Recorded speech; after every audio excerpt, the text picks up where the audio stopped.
Nous avions, nous passons maintenant Monsieur le député n'est pas là.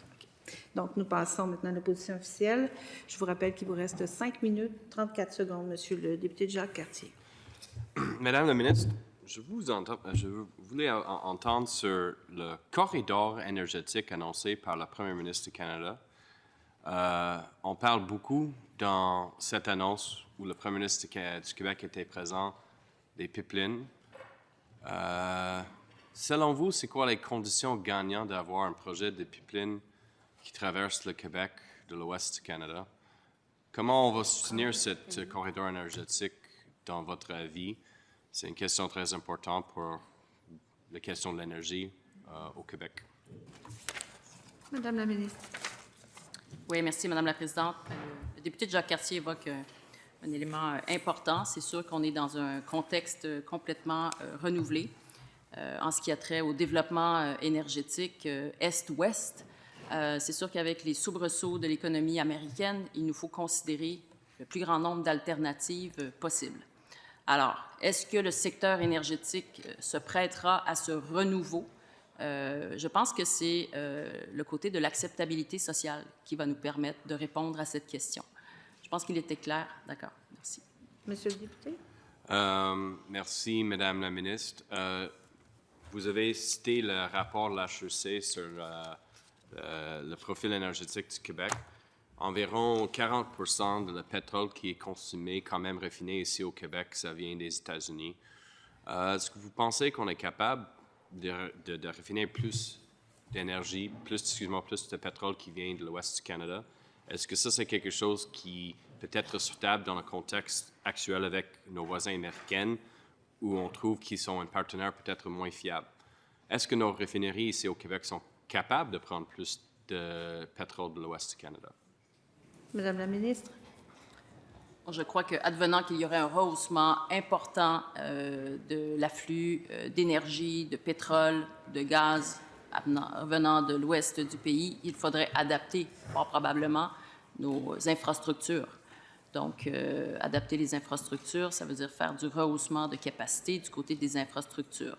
Donc, c'est des coûts importants et ça requiert une acceptabilité sociale. Donc, ça va être l'élément déclencheur ou pas, à savoir comment elle va se comporter la population, de quelle manière verra-t-elle ce type de potentiel développement et au terme de cette évolution, s'il y en a une, mais je pense qu'on commence déjà à l'apercevoir.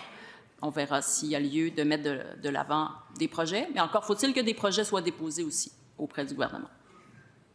Et très rapidement, Madame la ministre, je sais que dans cette discussion, on parle beaucoup des pipelines.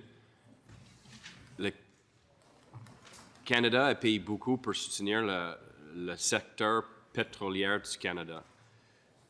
Mais Québec a fait beaucoup des avancées dans notre propre infrastructure énergétique qui est renouvelable.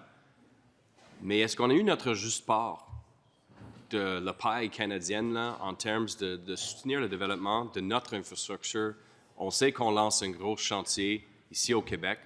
Je ne dis pas que le gouvernement fédéral doit payer pour qu'est-ce qu'on est en train d'en faire, mais le fait que le gouvernement fédéral était prêt à aider l'Alberta, mais des fois, le Québec, je trouve qu'on n'a pas notre juste part pour nos propres infrastructures. Et quand même, si on regarde les interconnexions avec les autres provinces, les grandes lignes de transmission sont vers les États-Unis, pas vers les autres provinces. Alors, je sais que peut-être vous n'avez pas rendu là, mais si jamais la discussion revient avec le prochain Premier ministre du Canada, on ne peut pas juste parler des pipelines. Il faut parler de l'infrastructure, de l'énergie renouvelable aussi, et Québec est leader dedans. Alors, si on va parler des pipelines, moi, je parle contre des lignes de transmission, que le gouvernement fédéral va aider des provinces qui sont en train de faire une transition énergétique vers des sources d'énergie renouvelables. Ça, c'est l'équité. Ça, c'est juste. Et on ne peut pas juste miser sur les pipelines pour le gaz ou le pétrole. Il faut avoir une discussion aussi sur qu'est-ce que nous sommes en train de faire, puis avoir des retombées pour le Québec. Le gouvernement fédéral peut faire leur part pour aider nous. C'est une opinion que je lance, mais c'est tout pour moi, Madame la Présidente. Merci. Madame la ministre, il vous reste 1 minute 5 secondes. Alors, Madame la Présidente, je partage le constat du député Jacques Cartier à le fait que le Québec, avec son développement énergétique, n'a pas été chercher des sommes au fédéral, comme l'Ouest canadien en a obtenu. Or, c'était les libéraux et les péquistes qui étaient là au moment du développement des infrastructures énergétiques au Québec. Donc, ces deux partis qui formaient le gouvernement à cette époque-là n'ont pas été chercher les sommes colossales qu'aurait dû avancer le fédéral si on était dans une dynamique d'équité par rapport à l'Ouest canadien. Donc, il y a une belle occasion qui a été manquée de ce côté-là. Heureusement, on en a quand même fait de ces investissements comme gouvernement du Québec, puis on a été chercher une richesse collective considérable, mais du côté fédéral, les gouvernements de l'époque, péquistes et libéraux, n'ont pas été chercher ce qu'ils auraient pu aller chercher. 15 secondes.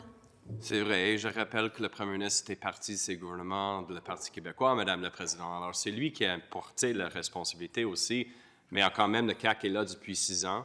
On sait qu'on a beaucoup de... Merci. Oh. Merci beaucoup, c'est tout le temps que nous avions.